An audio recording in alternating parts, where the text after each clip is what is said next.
Hi, folks. Welcome to another episode of Film Study. This is Ken McKusick. We're here with a short this week. We're on the bye week recording it, and we're going to do a SWOT analysis of the Baltimore Ravens in 2023. Here to do that with me is Brad McGowan. Brad, how you doing? Ken, I'm doing great.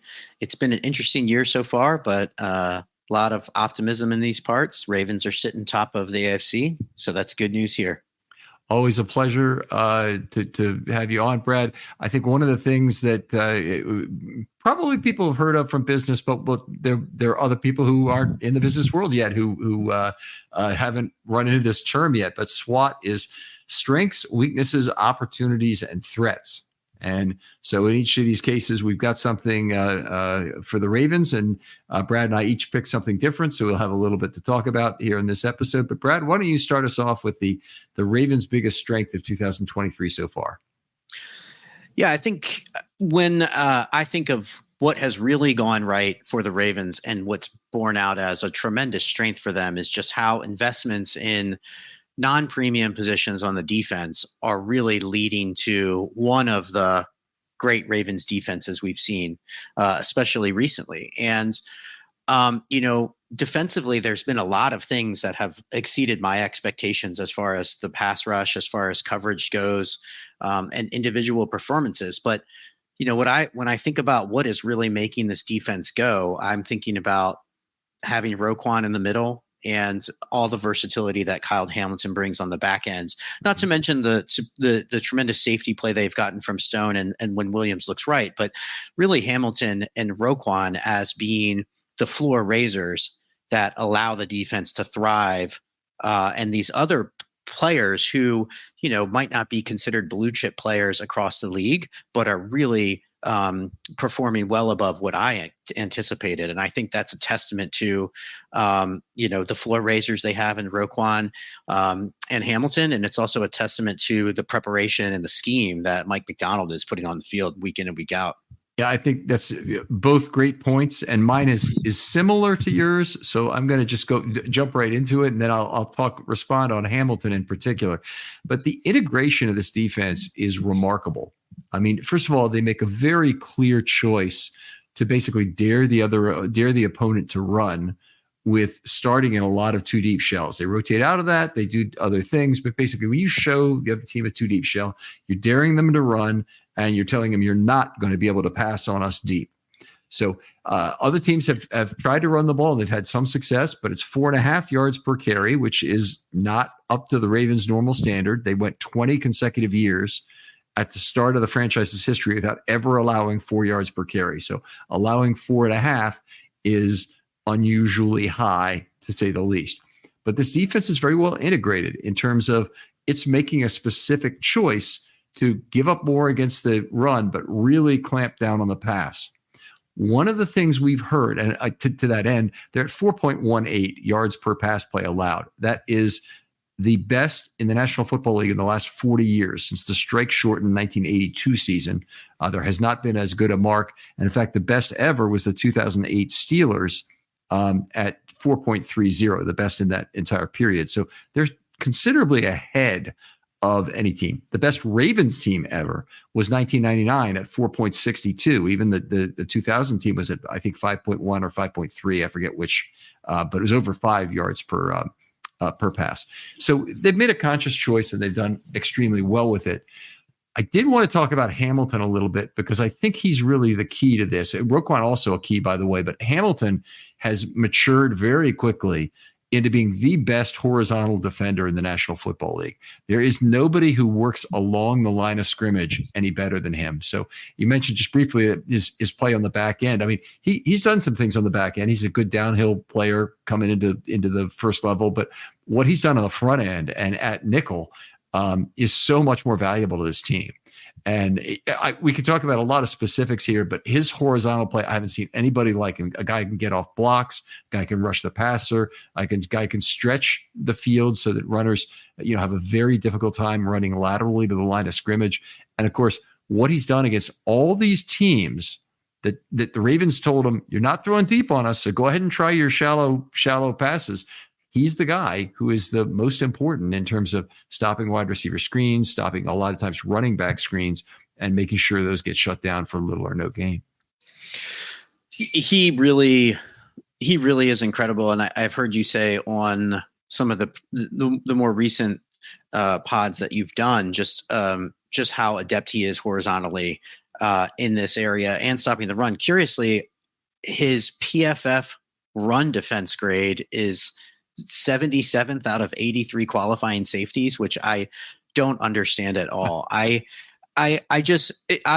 anecdotally, I cannot remember a defender that is as good as at not getting blocked by pulling guards on run plays while and just like, even the play that he made in the Chargers game against Eckler, where I can't remember if it was a wide zone or a little screen pass where he engaged the receiver before the receiver was ready, slipped him and tackled him in the backfield. And it was just incredible the way that he is able to get off blocks and get downhill so quickly. And the play recognition he has, I'm just becoming more and more grateful leading into the 22 draft. He was, in the early draft lead up, he was considered one of the top 2 or 3 prospects in the draft. And then when he tested poorly in the 40-yard dash at the combine, all of a sudden they were pundits were second guessing his viability at the top of the draft. And he wound up slipping to Baltimore at 14 and a non-premium position. But I've heard you a lot of times on the show bemoan the Ravens failing to draft Derwin James. And what a difference. I can't imagine when you'd have heard that. But what a difference a player like that is the queen on the chessboard type piece that can be deployed so many different ways, gives defensive flexibility that McDonald is really taking advantage of. And, we've talked many times on this podcast, Roquan comes in last year in the Saints game, Hamilton moves into the slot. All of a sudden the defense goes to another level, and that level has continued this year. And it's been pretty remarkable to see game in, game out, the consistency that they have in stopping all of these different offenses. I'm looking at what might be the issue with Hamilton in terms of his run defense grade showing up. PFF has a big overweight to missed tackles, and missed tackles can be not so bad all the way to really terrible. Missed tackles generally on the back end when they're in the secondary can be really bad. Missed tackles in the backfield where you retrack a running back, not that bad, not that bad at all. Oftentimes good, in fact. So my guess is that Hamilton has slipped into the backfield off the edge, as he is wont to do a number of times, and missed some tackles there. That's kind of my visual memory of it. And that probably is what's hurting his score with PFF a lot. But I do notice it there that he's got a very low run defense grade relative to many of the safeties. Yeah. Yeah. And conversely, his coverage grade is 5th out of 88 qualified safeties. Stone is 2nd out of qualified safeties. And, to my point about the non-premium positions really paying dividends, Roquan's coverage grade is 3rd out of all qualifying linebackers. And the Ravens are really strong up the middle against the pass.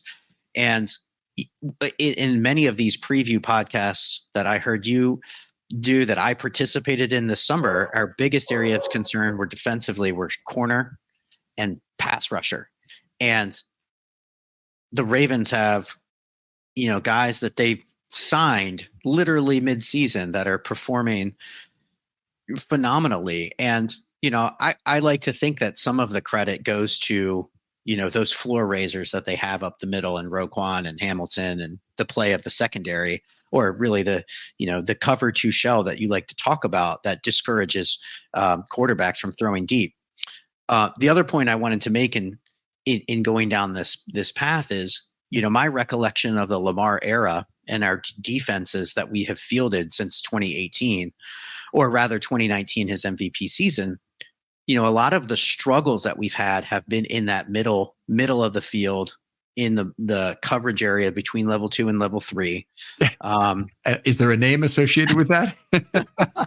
There is, but in 2019, that was Peanut and and that was pre-Queen. But whenever we've made moves in season to shore up that middle linebacker play that allows that coverage area to, be better handled, our defensives has performed pretty well. And so I think it's interesting that this season is the season that we are most prepared to handle that area. And, overall, the defense has been incredible. Now, I will say, as far as the yards per pass, I do think it's fair to acknowledge that in this era of the modern NFL game, there's a lot more short passing. And so, perhaps it would be reasonable to think that the passes could go for fewer. But again, this is still a phenomenal achievement what the defense is doing. If you're talking about it being an extension of the run game, I'd be fine with that. But still, 4.18 yards per extended run is not too bad either in terms of that. Absolutely. I do have to make the point that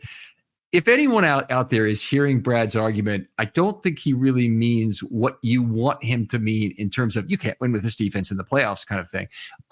The Ravens can, in fact, win with defense in the playoffs. They have a very different defense than anybody who's played in the last 40 years in terms of doing it. I'm not saying they will necessarily, but this modern game is particularly suited to their defense. And that's why they're doing so well exactly this year in terms of standing out for the rest of the National Football League and having one of the best defensive DVOAs in recent years. So it's actually they're not at the top of defensive DVOA. They're top of overall DVOA.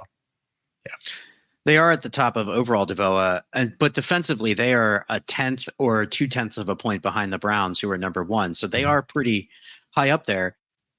To the point, what I did want to communicate is I think there is a lot of hand wringing in the fandom that maybe the Ravens haven't invested in a premium pass rusher, or Humphrey is slowing down on the outside and we need a tier 1 shutdown corner.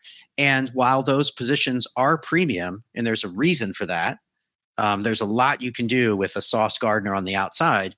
There are also other ways that you can invest if you have the right scheme and coaching to make it happen, and the Ravens are really getting it done that way. How much of a value unlocker is that?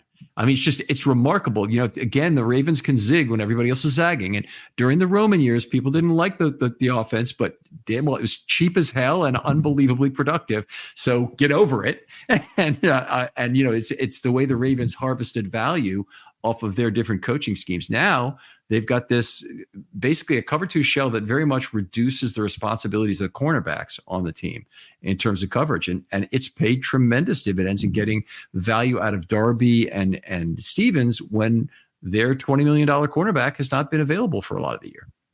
That is absolutely what exactly what I was thinking. I go back to the heyday of some of the Patriots teams that when they invested in Gronk and Hernandez and they ran predominantly 2 tight end offenses, or they often, through a stretch had a Wes Welker, Julian Edelman type receiver that was so productive, but not your star receiver that you have to pay $25 million a year to. And if you can scheme around, again, have a very cohesive plan around those non-premium positions, you can still be incredibly successful. It just takes creativity. And so, the Ravens are really getting it done this year. And just the numbers across the front in the pass rush, how many sacks? Matabike already has 10 sacks. Clowney is, I think, 7 or 8.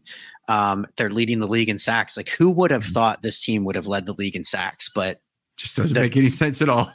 that cohesiveness is just phenomenal to see. All right, let's move on. We'll go to weaknesses now. Start us off. What's your big weakness for this team? So there were a number of options here, but the one that's really sticking out to me like a sore thumb is special teams.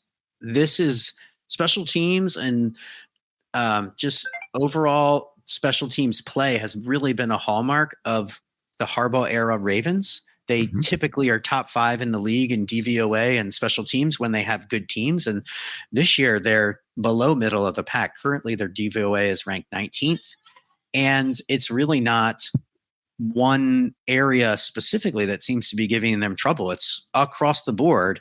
And maybe the most confounding is that, I'm not as confident about Tucker as I used to be. It's definitely a significant concern when Tucker starts to miss field goals under 50 yards. It's just weird to us.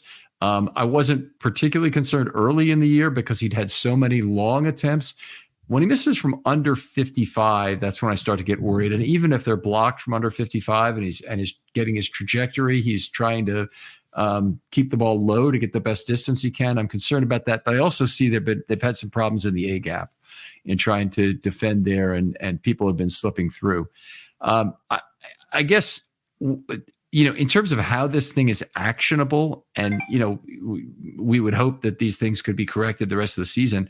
My biggest hope for the Ravens is that they employ a no risk or a absolute minimal risk, absolute minimal variance approach to kickoffs, at least for the rest of the year, which means basically that I want to see them fair catch every ball that they have a chance to do inside the 25 and basically force the ball into the end zone so that balls aren't returned more than a couple of times the rest of the season. Because I don't think it behooves a team that has a great defense and is generally better than their opponent on each side of the ball to take risk in terms of starting field position. I don't think it's worth it, even if there's some small marginal gain to be had.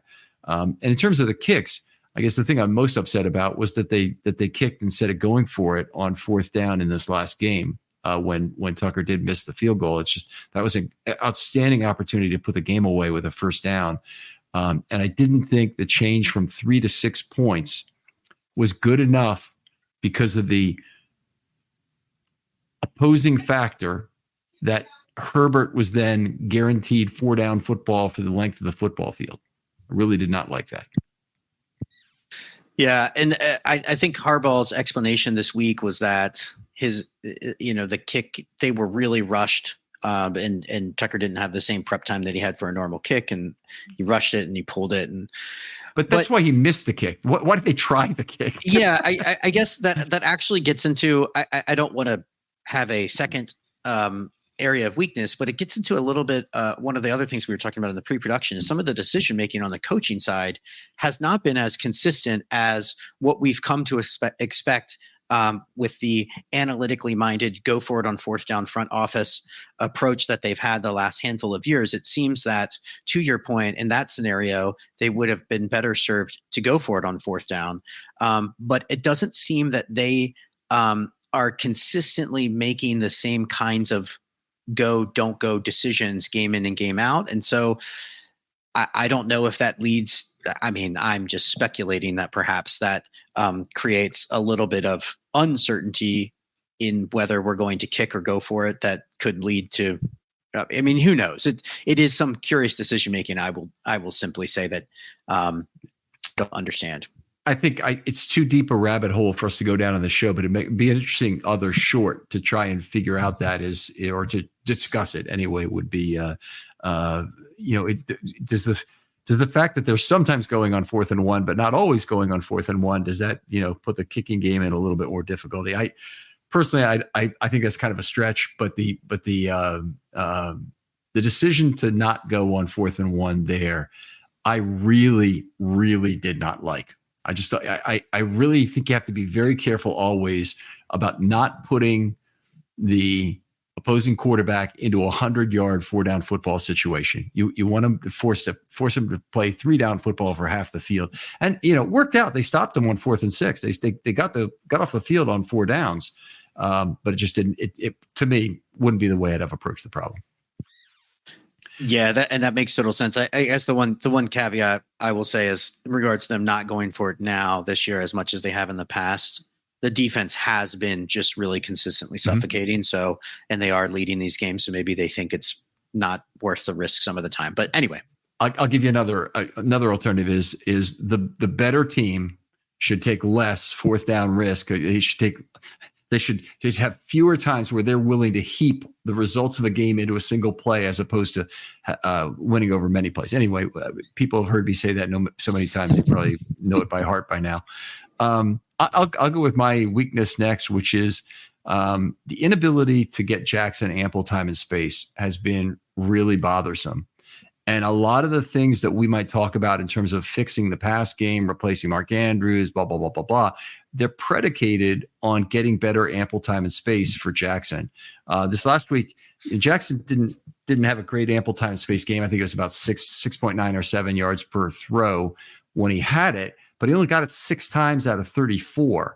And that's not enough. So, if they have to figure out some way, they have to build their offense around getting Jackson more time and space in the pocket, or potentially get him on the move again, and really allow him to roam free and make more natural extended plays, more rolling pockets to the right, where they can generally provide a little bit more time for him. Yeah, I in prepping for this, I rewatched some of the games this year, and it really struck me the games where the offense has really looked top notch, like the Detroit game. The hallmark of that offensive performance was how much time he was getting consistently in the pocket. Yeah. Aaron Rodgers' season is officially over, but yours has just begun at MyBookie. NFL, college ball, and a brand new cash out system gives you options to bet and win all season long. First 2 legs of your parlay hit, cash out early and place another bet, or let it ride for a chance at an even bigger payday. Join us at MyBookie for an entire season filled with daily odd boost, same-game parlays, and huge prize pool contests. Right now, MyBookie has a no-strings-attached cash bonus that lets you deposit and withdraw quick. Use the promo code RAVENS on your first deposit of $50 or more, and you can receive up to $200 in cash instantly credited to your MyBookie account. That's promo code RAVENS to claim your cash bonus now. You can bet anything, anytime, anywhere, only with MyBookie. Something about your comment that is curious to me is there have been games where he's been consistently under pressure, where he has far exceeded expectation. And then there are games like this past one where, the offense really struggles. And I am not smart enough to know why sometimes he handles pressure very well and sometimes he doesn't. I am sure that there are smarter folks out there listening that are can schedule a short to discuss that. But yeah, I mean, getting him better protection so these routes can develop when he's had that time, it's looked really good. It's been really exciting to see some of these receivers really blossom, especially Flowers. Yeah, there's pressure and there's pressure. And what the Ravens do, where it's pressure 1, pressure 2, pressure 3 coming, sequentially, is very difficult for a quarterback. In some of the case with the Lions, where they have a 4-man rush, it's usually the 4 and one guy gets through. That can create a pressure that forces Lamar to move in the pocket. It's a pressure event at that point. It's no longer ample time and space, and he can still make a good play down the field as long as he doesn't get a subsequent pressure and avoids the first one. So I think there is some of that, but hey, that 22.4 yards under pressure in that Lions game was really something remarkable. Yeah, and a big, something that was big about that was that the Gus Edwards 80-yard play where he gets pressured immediately, turns, flips it out, and Gus is off to the races. Yeah, that was remarkable. That was a big part of it. You're right. Okay, how about opportunities going forward? So what I'm particularly excited about is a potential improvement in the passing game. To see, this offensive change for them was a big change, a whole new offensive scheme that they've brought in. Well, not entirely new offensive scheme. I mean, they've kept some of the old concepts, but the idea of bringing Monken in to revamp the pass game, I think, I was hopeful that week 1 would come out and they'd throw for 350 yards and we'd be off to the races, but that's not a realistic expectation. They've had some good games. They've had some bad games, but we've gotten to this bye. They're in a good spot. The offense overall, is the 4th ranked offense by Devoa. Their rushing offense, surprisingly, is the 3rd best all time, or at least since 1980 by Devoa, which is pretty surprising. And so I think there's a lot of optimism offensively, and I'm really curious to see from the passing side what that looks like coming out of the bye, if they'll have an opportunity to self-scout. And, there's been a lot of things that have been really exciting to see. Both Bateman and OBJ are starting to look more and more physically like their old selves and play with a bit more explosion than at the beginning of the season. Flowers is just consistently, when he gets the ball in space, like, he's electric. And,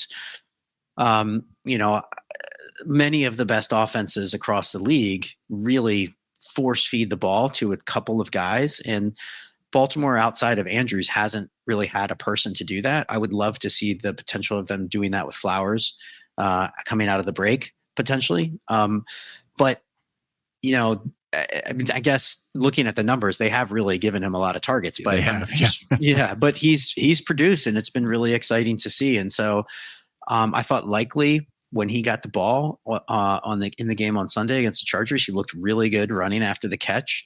So I'm really hopeful coming out of the break that they will have, I have a hope for optimism that they will have some good schemes that they've been able to self-scout and bring about to really put the ball in these guys' hands and really gel. Yeah, I'm all for it. I will say so much of our culture now is driven by two things: fantasy football and gambling as they relate to football. And both of them have this heavy yardage bent that just doesn't make any sense. It doesn't correlate very well with winning at all. And in fact, I can tell you, and fantasy football players certainly know this. They want wide receivers on bad teams who are going to be trailing most of the time. Their offense is going to have to be fast paced. They're going to have to be trying to come from behind. They're going to be throwing most of the game. Well, the Ravens only pass about half the time. And they do that because they have the luxury to do it because they always have the lead. They basically have hardly trailed the entire season, and they've led every game going into the fourth quarter, even though obviously they've lost 3. But it's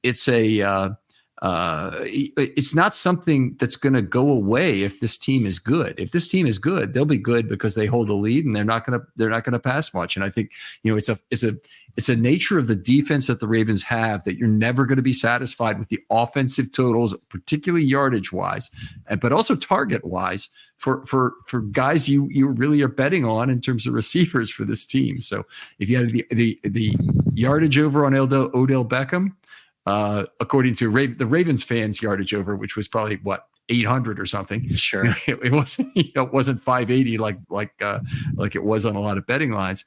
Then you probably lost, and that's how it goes. And it's not just that one; it's all the other ones too. You probably came up on short on, with the exception of Flowers.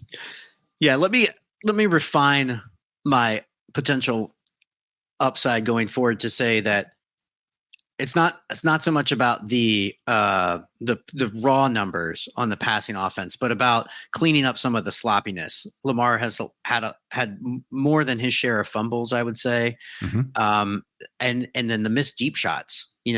We can clean up a handful of those things, and Lamar continues to get comfortable in the offense. Self-scouting coming out of the bye. I mean, a highly efficient passing game is really what we want.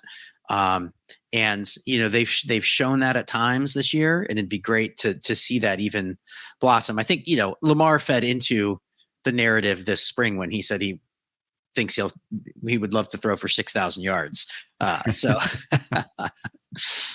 that was never happening. No, it was never happening. But that's okay. And by the way, I wasn't pegging you as being with the gamblers and the fantasy football players, but there's a group who has just consistently unrealistic yardage expectations, and there is no offensive coordinator the Ravens would ever bring in that would work with Lamar Jackson and ignore such a huge component of the value he brings in improving everyone else around him in the run game, that you would ever see those kind of yardage totals come through. And if they did, you wouldn't want to be around for that season, because it's going to be a season where the defense falls apart. Yeah. So anyway, I'll go to my opportunity guy, and I think it's a player they haven't really tapped fully, but they are on the way to doing so, and that's Keaton Mitchell. I want to see him. I think in the absence of Mark Andrews and the mind meld that goes there, Mitchell had the really big extended play in this last game with that 11-yard throw that converted a might have been a third down, might have been a second down, but anyway, it was a nice conversion in plus territory. I want to see him get more opportunities, both running the ball and passing the ball. I think they've already flipped the snaps, so he's getting more now than Edwards and Hill. Doesn't mean you forget about those guys. It doesn't mean you don't give a change of pace, but Mitchell is the guy who brings the most juice here. He's also the most important guy to step forward, perhaps. Maybe Stevens would be in the same category, but Mitchell, because of 2024 and what he means for the next 3 years in terms of some savings, enormously important player. Stevens, I think they might be trying to sign him after this year based on what a marvelous surprise he's been. Yeah, I'm concerned that he might be pricing himself out of re-signing, but if they can come up with that divisible benefit, Stevens, that is, that divisible benefit contract, I think it makes a lot of sense. This is more of an anecdotal thing, but seeing his success this year also gives me hope for some of the fourth rounders they took last year that haven't really shown much over the first 1.5 seasons. That maybe we can expect some. Maybe Stevens is the outlier that proves the rule, but it's just been tremendous to see him. So back to Kohler, Faalele, some of those guys. Yeah, JAD, Pepe. There's a number of those guys that Faalele would be like the huge one if that would come through. That would be if that comes through. But getting back to Mitchell, it's really. I think we really need to savor what we have with him. Like in the offseason, one of the things I love is reading about the undrafted rookies and the unheralded fringe guys that might make a difference. And rarely are they ever more than a core special teams player. And Mitchell has come in, and the explosiveness that he has, I think he's averaging 9.3 yards a carry through his first game was the Detroit game. So five games. It's remarkable what they found in him. And I agree wholeheartedly. The more that they can tap into this down the stretch, I just think there's so much potential there. It's tremendous. They haven't had a guy like this in Baltimore since Ray Rice. The first year that they had Forsett, he had this. I just remember he had this burst that got him through creases right before they closed that I just found remarkable. And then they signed him long-term and he just lost that. And, but yeah, this is like Devon Achane light. What he showed in Miami in those first handful of games. And this is what they found in Mitchell, a guy that runs a sub 4.4 that they got undrafted that is breaking tackles. Like with that to me is the big thing. Yeah. The missed tackles forced at the level they are right now are absurd. He is running through contact like nobody. He has some absurd amount of yards after contact relative to his total yards. So it was I think it was 50 out of 64 this last week, or it might have been even higher than that. But for the season, it's a very high percentage too. And it's one of those things that is 13, I think, missed tackles forced in something like 29 carries, much higher percentage than anybody else in the league. So it won't hold up. We know that, but still, you want to see what you have in terms of a power and speed back. They don't come along very often. That is a very rare breed. Jamal Lewis is in that group as being a power and speed guy. I think Mitchell's got more elusiveness.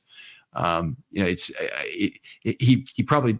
I'll even say he definitely does not have as much power as Jamal brought to the table, but he's breaking more tackles right now. Yeah, and I think the other big reason for optimism is I think that the team obviously recognizes this. The fact that he's already getting more snaps than the other guys. We have bemoaned for a handful of years that they won't put their young backs that have some juice in their legs on the field in favor of some of these. Great point. Elderly backs that they've signed off the scrap heap. But the fact that they are trusting him in these scenarios, and to be fair, I think Hill has looked good at times when he's gotten the ball, but he's also been on the field for a lot of the failed exchanges that Lamar has had that lead to fumbles. And so, the coaching staff is recognizing they're already putting Mitchell in the game to take those snaps. And I think that, go ahead. Hill is also their passing downs guy. And they have him in there, and he's done okay as a blocker. I'm not complaining about that. But the thing he hasn't done is anything as a receiver. He's still making basically zero contribution. And the funny thing is, every single other Ravens running back is killing it as a receiver, including the older guys they had earlier in the year. And their average, I believe the average of all the other backs put together is over 9 yards per target for the year, which is just that's something a wide receiver would love to have. But for a running back, it's just out of this world. So yeah, Yeah. Let's move on. Talk about risk. So sorry. Well, actually, threat is what it is. Threat. Yes. Yeah. So I think the area of threat is one that's near and dear to your heart. It's just Ronnie Stanley. I think he poses in my opinion, the biggest potential area of weakness that the team has. You've talked at length about how we don't know what he's going through physically, and it's pretty remarkable that he's out there at all fighting through the injuries that he has had.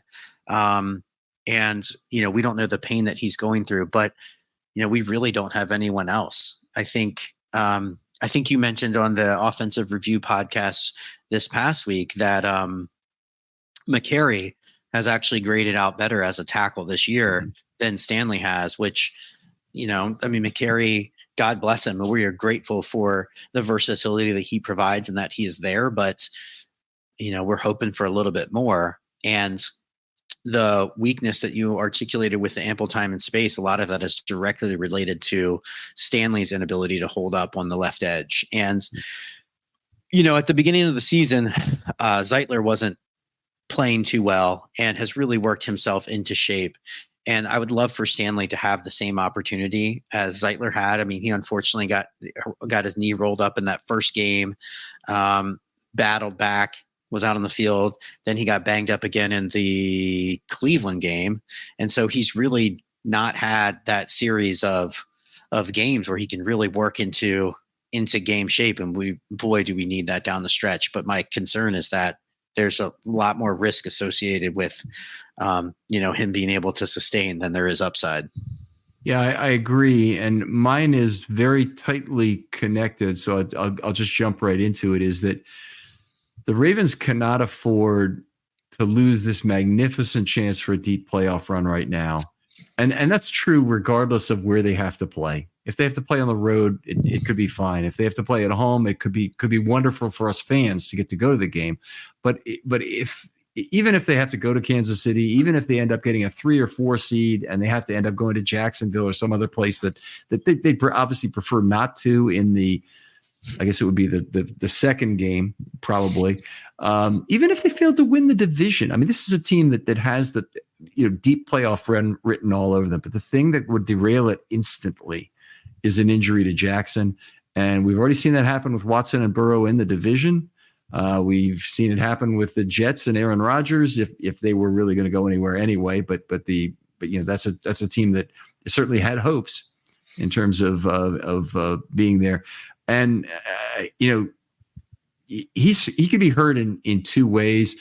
The primary way that he's likely to get hurt is on a quarterback hit, where he's throwing in one direction and he's hit in another direction, and that gets him very hard. Jackson is extremely good at taking a sack and not getting hurt. He's also had a little bit of trouble when he's running downfield, trying to get a little bit more out of the run than we'd otherwise like. They're definitely taking some hits in his career like that. If you were going to make changes for the rest of the year, there are 2 things that I think might be actionable. Number one is that they would really hope that Pittsburgh game is meaningless and get him out of there and certainly not play him, even if there's seeding on the line in week 18. In fact, I might even say don't play for the number 1 seed at home. I probably won't when the time comes. If they've guaranteed the 2 seed and they've got an off chance to get the 1 seed based on the need for a Kansas City loss and them winning themselves, I'd probably say don't play Jackson. Just sit him out and try and get through without him. And if it works out, great. If it doesn't, take the 2 seed and be happy. If the other thing that I think they could try is going back to making Jackson the outside threat and running some plays out of pistol. And it's a little bit different, a different way to look at the thing. You can also run under center. You can do some other things that'll make Jackson an outside threat primarily, but let him run to the sideline more like he did in his MVP season and take more of his runs out of bounds instead of making them probably a much more dangerous threat running right up the middle, because the Ravens' offense is certainly structured to make the defense run themselves out of plays. and in particular that at the safety and inside linebacker positions get overcommitment and missteps there. Yeah, and I mean, I think our two concerns go hand in hand because, to your point, the primary way that my primary concern for Jackson's health is really getting hit in the pocket, and that's where the weakness at tackle really shows up. And down the stretch, the Ravens are going to face some ferocious pass rushes. Mm-hmm. Got Aaron Donald coming to town.